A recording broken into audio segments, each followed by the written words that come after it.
You're a digger. What are you doing? I do. What do you mean? I do. I make love. I bring food to starving spades out there in Newark, and that's what I'm doing here tonight. And we're going to have a bee in there, and I make love. I can really tell you about my new religion we're working on. Tell me about your new religion. It's the True Light Beavers. Can you all see it? He's number 7. He's beautiful. True Light Beavers have 2 tenets. One is that God is the absence of garbage. I thought it was a baseball team. Well, we're working on that. Well, I wish these guys could explain what they're about more. I think it's kind of a put-on, basically. If you got something that you're trying to say, I wish you could say it. See, hippies were created by the press.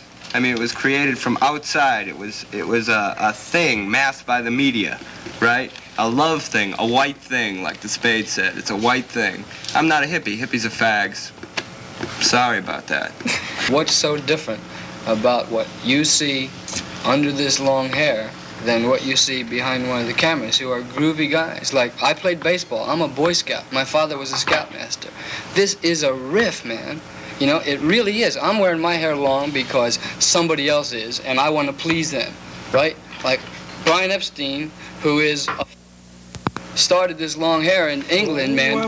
For us, I'm talking about for us in America. He brought John, Paul, Ringo, and George. Right over here, and I picked up on it because everybody else picked up on it, and that's the only reason I'm doing it. And this is a game. I'm having fun. They're alienated from a lot of the things in American society, but they're very American too, like you just said. You know, it's sort of the Boy Scout movement only one step ahead. It's togetherness in McCall's magazine only in a group. Who's stoned? Anybody in here stoned? Stone, Yeah, I'm stoned, man. Stone. Who else is Stoned is stoned. All right, well, okay, maybe we found a common denominator amongst hippies, whether you call it a movement or not, and that's drugs. Okay. Free. Everything's free. Everything's free. I mean, I think we stand for the destruction of property.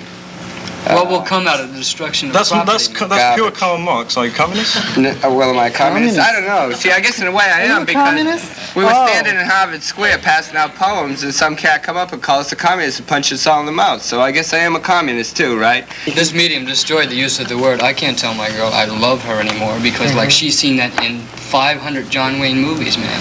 You know, I love you, Samantha. Right, well, we're into another thing now. We're into a semantic thing. What I'm saying is, you can't use the word. It's so commercial now, man. Like, it was blipping on the screen, and, you know, that's cool. That's a graphic thing, but it's going down too much now. Like, that's what they're arguing about. Like, what does it mean? It doesn't have a meaning anymore. Well, we've finally come down to a kind of equilibrium. That's all we've got time for tonight. Join us next week. Join us next week at 9 o'clock. I don't really know what the show's about. It's a bit chaotic, but join us then. Good night. So that was pretty amazing television. I don't think something like that ever ran again. Now, it got yanked off the air 1 week. Gone. No more David Silver. In fact, everything like it was gone. We all thought it was because there was a sequence that he ran with his professor, Howard Zinn, a real lefty, who made a statement about Vietnam that was, America did it, America kills children, America's horrible. And at the end of that statement, David Silver says, I completely agree. That ought to have gotten him off the air. You could go so far during a war to attack America, but I don't think anybody was too comfortable in television with putting that on. But that isn't what removed David Silver. What removed David Silver was Nancy Sinatra. These boots are made for walking, tough, you know, her boots and everything. She's Nancy Sinatra. She's in all the hot pop shows. And David Silver makes a remark about her. The remark was based on some dancers that are on stage. And David Silver just casually says this. That was by Nancy Sinatra. I said that was by Nancy Sinatra, but it isn't really by Nancy Sinatra because she's got false hair, false nose, and she had her cheekbones raised, and she's got false boobs. That got it removed. Within a week, there ain't no more David Silver on television. I don't know, does Hollywood have more power than politicians, than the people with the money? Whatever the reason, David Silver was gone, and this era was over. I hope you enjoyed watching this. David Hoffman filmmaker. If so disposed, I sure would appreciate you becoming one of my patrons. It's how I'm trying to make a living. I am www.patreon.com/allinaday. Regardless, I thank you for watching and for being my subscribers. Bye-bye.